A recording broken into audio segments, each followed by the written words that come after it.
And over the course of the next 2 hours, we got you covered on all things Kansas City Chiefs. The last time that we had this show, the Chiefs were, I want to say, about to play the Indianapolis Colts. And I don't think that any of us felt really confident going into that game. It almost felt like the Chiefs' season was on the line. They found a way to defeat the Colts in overtime, 23-20. They moved to 6-5, and you're thinking, okay, the Chiefs have a chance on Thanksgiving to move to 7-5 and put themselves in the driver's seat to make the playoffs. Well, the Chiefs decided to ruin Thanksgiving this year. They lost to the Dallas Cowboys. You're sitting at 6-6 right now, and the playoffs are up in the air. The Chiefs will play the Houston Texans on Sunday Night Football with a chance to save their season in a must-win game. A lot is on the line. And we want to ask you guys to join the conversation tonight. You guys can call into the show at 913-381-0810. That's 913-381-0810. But Kyle, how are we doing tonight? Darcy, we're in the prime time now. Night shift at 7 p.m. All right. We got promoted. We got an extra hour. Yeah, thanks to Kentucky football. Thanks to Kentucky football. I've never once watched Kentucky football and been excited about it. But hey, shout out to Kentucky football for giving us this opportunity. But when we look at what the Chiefs have put out there as a resume 13 weeks through the season, they have shown they're an inconsistent football team. They have taken one step forward and two steps back the entire year. And at the beginning of the season, you could chalk it up to, injuries and guys were suspended and, you didn't have all of your options on offense. Now you do, and you're still continuing to struggle. And so when you're sitting at 6-6 with your backs up against the wall, the question is, does this Chiefs team have enough in the tank to make a run to just get to the playoffs? And I know that's a loaded question, but Kyle, do you think they have, the necessary pieces and I guess the potential to even get to the playoffs? I know I'm kind of calling it early with 5 games left. So, yeah, the Chiefs are going to have to win out. I think best case scenario, you make the playoffs, you're 11-6. But as of right now, I'm going to say no. I really don't think so. I think there's too much damage done injury-wise to the offensive line and just ineffectiveness by the Chiefs defense that just keeps getting exposed. And I really don't think this Chiefs defense is one that's all of a sudden going to pull it together because it's been 12 weeks now. They are what they are. They cannot get after the quarterback. They rely a little bit too much on their secondary to cover, keep covering. Okay, they're not going to get to the guy. Keep covering your guy, right? I don't think the Chiefs have the right ingredients to get there. And even if they do, Darcy, you know this, I don't even think it's worth it because I think the Chiefs get bounced early.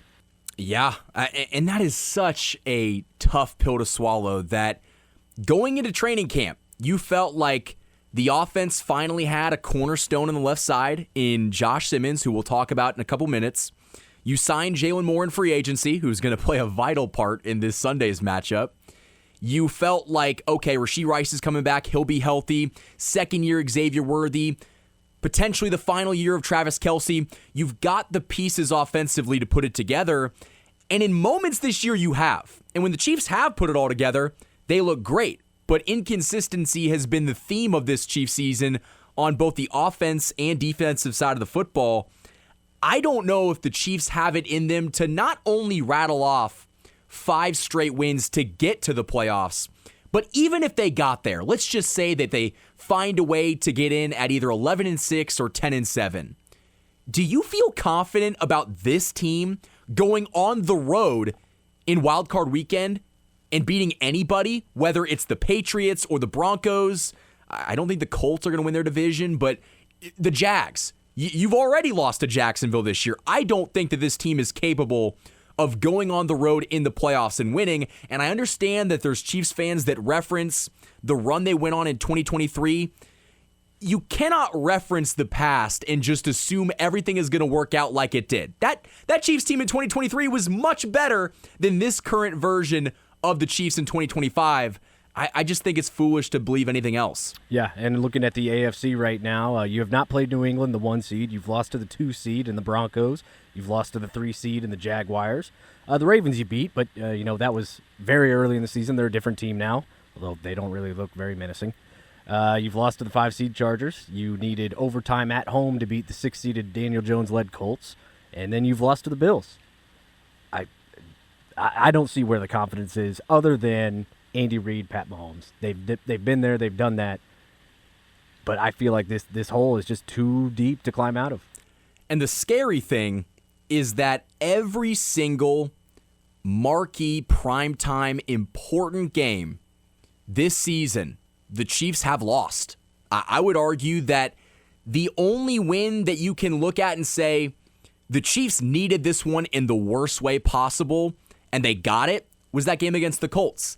And I think in large part that is due to Daniel Jones collapsing. And it took you 60 minutes of football and then some. It took him beating the Colts in overtime to just get one game above 500.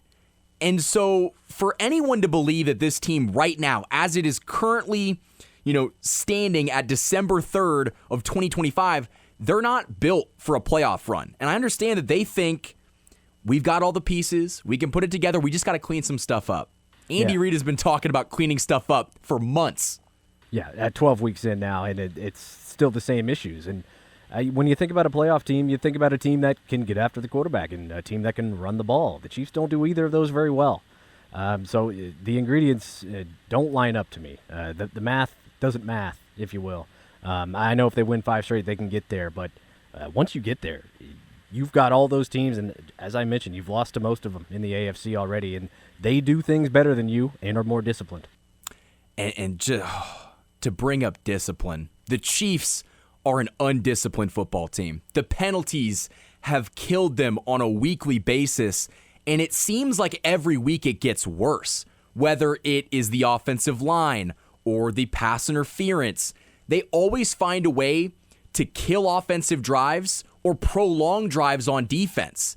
And that is not a recipe for winning. The Chiefs have been able to sustain this dynastic run because they were always the team that capitalized on other teams' mistakes. Right. They were good enough. They had Patrick Mahomes. They had prime Travis Kelce. They had Tyreek Hill. They could get away with a holding penalty backing them up on a 2nd and 20 because they had the talent to not only get those 20 yards, but score in 30 seconds. And defensively, they had the pieces with, a younger Chris Jones. They had edge rushers that could consistently get to the quarterback, at least at a higher rate than they're currently doing this season. They could overcome some of the penalties. But this year, that's not the case. With the current way they're constructed, they need to play a flawless game of football to have a chance to win, and they have not played a flawless game at all this season. Yeah, it feels like every week the margin of error just gets thinner and thinner and thinner, and the Chiefs keep coming up short, and I feel like they're getting more undisciplined week after week after week. It's not a good recipe for success. And it hasn't been. And that's why I think it's so foolish to believe that 13 weeks into the NFL season, where the Chiefs are sitting at 6-6, they are going to flip the switch and start playing clean, mistake-free football with their backs up against the wall. I think their backs have been up against the wall before that Colts game. I mean, the Broncos game was a must-win football game if you wanted to win the division. That's always their first goal, to win the AFC West. And they came out flat, and they lost. So where is this sense of urgency coming now if there hasn't been that same sense for the last month? And I feel like we were talking about the goal of winning the AFC West after the Jacksonville loss, because you felt like that was the first one where, wow, the Chiefs really blew that. They don't do that. What's wrong with them? And they come out strong in that Detroit game, and you felt, okay, you needed that one as big confidence boost to get Rashee Rice back the next week, right? And it's just, like you said, one step forward and then 2 steps back. And it just continues week after week after week. It's you can squint and see it, but it's tough. Last year, when the Chiefs got embarrassed on Christmas, right, against the Raiders, that team obviously was very capable of flipping that switch. It was kind of a slog to watch through, in the regular season, but that team could still get after the quarterback. And they played, correct me if I'm wrong, they sacked C.J. Stroud last time they played Houston 8 times in the playoffs. It was bad. That's not going to happen on Sunday night. No. If C.J. Stroud gets sacked 1 time, I'm going to celebrate because they've gone 2 straight games without one. They've gone 11 quarters without a sack. I know. It's almost 3 football games. Last one was Bo Nix in the first quarter of that Chiefs-Broncos game. Do you remember that sack? No. That was a Chamari Connor blitz. So I would love to pull the numbers on the last Chiefs edge rusher that got a sack. And we always talk about how George Karlaftis, guy's really good at pressuring the quarterback. Not all pressures are created equal. I mean, I think they gave Derek Nottie a pressure in that last game. Derek Nottie was nowhere around the quarterback. So I don't want to see the PFF numbers that make it out to seem like George Karlaftis is better than he has been this season. It has been a massive regression. And I'm not trying to completely dunk on him, but you've gotten no production from the guy that you extended this offseason. You've gotten no production from Charles Omenihu, who is literally out there just doing cardio. Mike Dana, another goose egg. You're paying too many guys that play an important role on this defensive line that don't give you anything. Yeah, right now, and you gave George Karlaftis that contract extension. He's about to get a lot more expensive. 12 weeks in, he is your sack leader at 5. Chris Jones at 3. 5 sacks. And I would ask you, where do those sacks come from? Because it seems like every George Karlaftis sack is a coverage sack where the secondary does their job, stops, receivers from getting open, and George Karlaftis ends up falling on the quarterback when the play has already been going for like 4 seconds, and then he gets credited for a sack. That's great. It still counts on the stat sheet, but that's why not all sacks and pressures are created equal. Yeah, and it's just been so ineffective defensively for the Chiefs so far this year, and that's why I don't see them making it to the playoffs. I don't see them having any sort of impact even if they get to the playoffs. That's why I think if you make it, you get bounced because the other teams just do things better than you and are more disciplined. Let's look at the Chiefs' next 5 games. They play the Houston Texans on Sunday Night Football this weekend. They're favored. The Texans are playing really good football right now. I don't know if the Chiefs should be favored given what they've done over the last month. Yeah, I think it's -3.5 right now. I expect that line to move, especially with the news of Simmons going on IR, you replacing both of your tackles this week. I expect that line to go more towards Houston. And we'll definitely talk about that, but that's not going to be an easy game whatsoever. In fact, I want to go ahead and pull up this because for everyone saying that the Chiefs are still in the playoff picture mathematically, right now they're the 10 seed, so you're not in the playoffs. The Chiefs currently have a 34% chance of making the postseason. If they beat the Texans on Sunday, it jumps up to 48%. If they lose, it falls to 11%. And that's because the Texans is one of the final opportunities you have to get a tiebreaker on someone in the AFC. Because right now, the Jags have you beat, the Chargers have you beat. I mean, if you just go ahead and look down the Bills have you beat. Right now, the Bills are almost on the outside looking in. They're the 7 seed, sitting at 8-4. So you cannot afford to lose to the Texans. When we talk about must-win football games, this is the biggest must-win football game of the season. If you don't win, mathematically you won't be eliminated, but you will be eliminated. But spiritually, motivationally, yeah, you're going to be down to the dumps. And you could argue that emotionally and even physically to a certain extent, they are already out of it because there has been no fight from this team given the importance of games on their schedule. We were talking about, man, this Buffalo game, you got a chance to potentially get the number 1 seed if you go in there and beat Buffalo. Yeah. That just shows you how crazy the AFC playoff picture is, that it changed so much. Then you had a chance to beat Denver and control the AFC West. Couldn't do that. Then you said, okay, well, after coming off that Colts win, if you beat the Cowboys, you're in the driver's seat to make the playoffs, and you lost that game as well. You are 1-3 right now in must-win football games. And that's why it's so difficult to say, yeah, they're going to beat the Texans this Sunday, because when the moment is at its peak, the Chiefs have not shown up. Yeah, you're absolutely right. And I feel like, going back to, I guess I'll put it at after that Jacksonville game, week after week, you hear urgency at the Chiefs press conferences, and fatigue and just the amount of football that they've played over this dynasty, over this run. Right? You feel like that's probably catching up this year. You see it on the field, especially just with the mistakes and just how undisciplined they are, and in the press conferences. When you say we got to get focused week after week after week, you're not going to get focused. At some point, you realize what kind of a team you are, what you can and can't do, and right now they seem like a team that is just beaten, and I don't know how they pull themselves out of this. We have heard so many times, whether it's Andy Reid or Patrick Mahomes or one of the coaches, say, we're close. We're knocking on the door. We are so close to turning this thing around. No, they're not.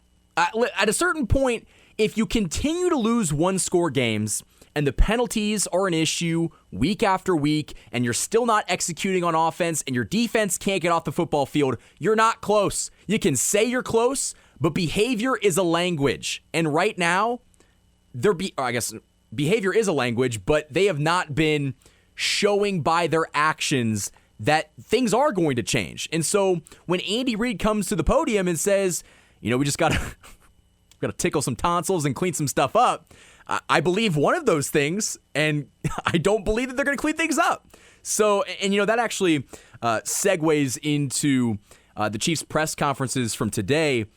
Patrick Mahomes was asked about some of the previous playoff years and the experience they have on this team and how they could maybe lean on the past. And this is what he said. This is clip number 7. You can utilize some things. I mean, we've played a lot of big games, and so knowing that the speed of the game speeds up and the moment's bigger, and you got to settle yourself and go out there and play your best football. But I don't know if we've been in this situation this early in the season, and so I think just learning from it together, building together, and then using what we can use from prior seasons to hopefully make a run at this thing and try to get ourselves into the playoffs and see where we can go from there. In theory, that sounds good. And I will say that a large portion of this Chiefs nucleus is still together. They have all the experience of, previous seasons, and offensively and defensively, a lot of the same personnel is there. And that could be an argument for why they've regressed, because in the NFL, if you're not getting better every year, you're getting worse. But I don't think that you can look at last year or even a couple years ago and say, we've got the experience of winning these games where, yeah, you did 2 years ago, but this year you're 1-6 in one-score games. And I don't really see how looking at the past is going to help you execute and start winning those games now. Yeah, that's a great point. And you brought it up earlier when we started the show. That 2023 team, did things differently, did things better than this team. I don't understand how using things from the past is going to help you out other than experience and, the mental toughness of the game itself. But, this team is different, and not in a good way, right? You can't just reach into the toolbox that you had those other years that you were successful, because your team doesn't have right now the talent and the discipline. This is the first time in the Patrick Mahomes era where they are an average football team. You could argue they're a bad football team. They've never been in this spot. And this is also the first time that I have gone into preparing to break down a game where the Chiefs might lose. They've lost a lot this year. They're 6-6. But I can come out of that game feeling like the Chiefs weren't the better team today, or even in general. Like when they lost to the Eagles, I thought the Eagles were a better team.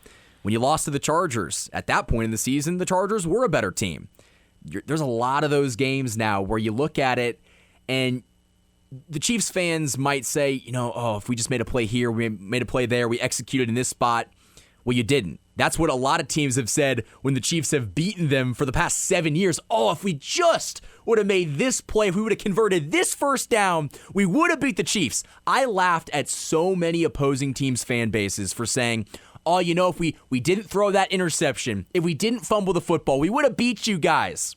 They didn't. And that's why the Chiefs had this historic reign over the AFC for almost a decade, because they made the plays when they truly needed to, and they just have not done that this year. Yeah, and our buddy Caden, who's not here with us tonight, he's brought it up many times. The Chiefs they shoot themselves on the foot at the most important parts of the game, whether it's penalty on an O lineman getting a hold or a defensive pass interference, something like that, or just dropping the ball. Rashee Rice had a giant drop in that Cowboys game on third down. I mean, yeah, they are not making the plays when they need to be made in crunch time.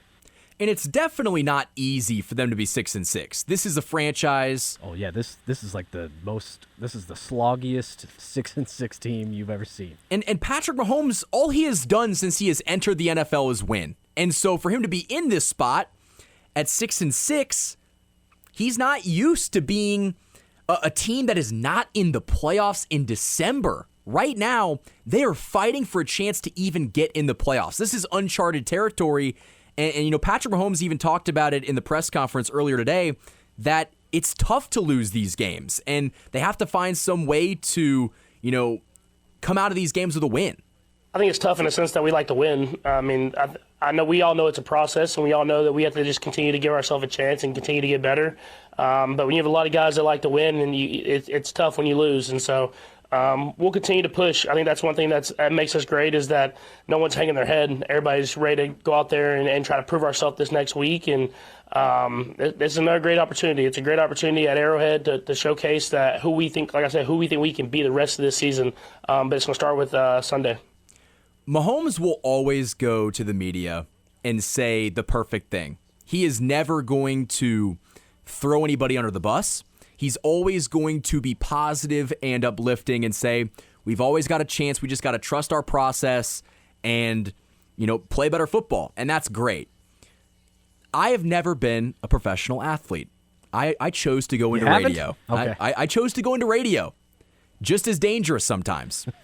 But I want to ask you, because Mahomes said that nobody in that locker room is holding their head. I don't know how the human person, given the circumstance of the season and things not playing out the way that any of them thought, when you're sitting at 6-6, and I guess you still have a chance to make the playoffs, but how could you not hang your head in this moment? I'm not saying you're just like, the season's over, but it is natural for human beings to be frustrated, and I'm not saying completely give up, but I mean, do you believe that nobody in that locker room is hanging their head whatsoever? I bet the guys on one-year deals possibly are. Charles Omenihu probably doesn't have a lot to be excited about with his performance this year. Hollywood Brown probably, one of the questions Todd Lebo asked Trent McDuffie this week was, do you guys feel a sense of dread? Like when the fourth quarter hits, I guess we know how bad the Chiefs have been in one-score games this year. And McDuffie obviously, said no, right? He's never going to panic, something like that. But you lose as many close games as they have this year, making the mistakes that they have, I feel like it's difficult not to take that, that has to be a blow emotionally and mentally, right? And, let's go ahead and play that clip, because McDuffie goes to the media and, he doesn't sugarcoat anything, but at the same time, he is positive, and hopefully that gives the fans something to be encouraged about. No, I mean, we're confident no matter what. I mean, we always talk about no matter what the score is, at least on the defense, like we get the ball to Patrick Mahomes, we always have a chance. And, yeah, this year a few plays haven't gone our ways, and, yeah, we came out on the other end of it. But just the confidence and just the attitude that we are there. We are this team that is good. We're a playoff team, and we can make those plays. I think that's really what we're talking about, is the positive side of things, making the plays instead of, I wish we could have. I love Trent McDuffie. And what is he supposed I love that to outlook, say? right? Yeah. What is he supposed to say? Oh, guys, we're screwed. We don't have it this year. But I will say this. As of right now, you're not a playoff team. And as of December 3rd, 2025, you have not made those plays in these games. So, again, if we lean on last year, if we lean on 2 years ago, yes, the Chiefs have historically made the big-time plays when it matters. But this year, what have you done for me recently? And I just don't think the Chiefs have been that team. Yeah. Just a misuse of the word, we are a playoff team. No, you were a playoff team. This team just doesn't really resemble the playoff teams that McDuffie was on in the past, does it? They don't really do much well. McDuffie and his buddies, obviously in the secondary, doing their job pretty well this year. Nobody else really is, right? So, I I don't see it with this team. You can lean on that mental toughness, that playoff experience, that championship experience, but can you this year? I'm not sure you can if your talent doesn't, meet that level. And that's what's so frustrating, because I will die on the hill that the Chiefs have more talent on this roster in 2025 than they did last year. But they haven't put the pieces together. And last year, where they might have lacked, talent, whether it was due to injury or just poor roster construction, they found a way to win. And they were undefeated in one-score games. They were 12-0. They went 15-2 last year. They chose to lose that last game of the season. They very easily could have gone 16-1. And I don't think that any realistic fan thought that they could go 15-2 again. But usually when you regress to the mean and not completely turn the lights off and go from being a 15-2 team to, a 10-7 team. But I think that last year, this team had less talent, but they were better at finding a way to win. And this year, it has been quite literally the opposite. They've got the talent, and in spurts, we've seen it. That complete game against Detroit, the game against, the Raiders, and granted, the Raiders are just hanging on to being a pro franchise. But you put it together, and in those moments, this team looks unbeatable. But Patrick Mahomes even mentioned it in a press conference, I think after the loss on Sunday, that they have shown this season that they can beat anybody in the league, but they can also lose to anybody. And that is a difficult spot to be in. And so when we talk about consistency, and if the Chiefs can rattle off 5 straight wins to make the playoffs, that's why Kyle and I are both very hesitant to say, yeah, they can put a stretch like that together. But I will say, and shout out to Curtis Seabolt, who put this stat out, the Chiefs under head coach Andy Reid have had a 5-game win streak in every single season. They haven't had one this year, and they only need to win 5 games to get to the playoffs. So maybe this is where the stretch comes out and the streak gets extended, but it's going to be very difficult. And maybe this season is the season where streaks go to die, right? Yeah. The AFC West streak, that 5-game winning streak, maybe it feels like that. So if you're using that stat as hope, be careful. Very good point, because the Chiefs have shown you, history doesn't mean anything. You got to go out there and prove it.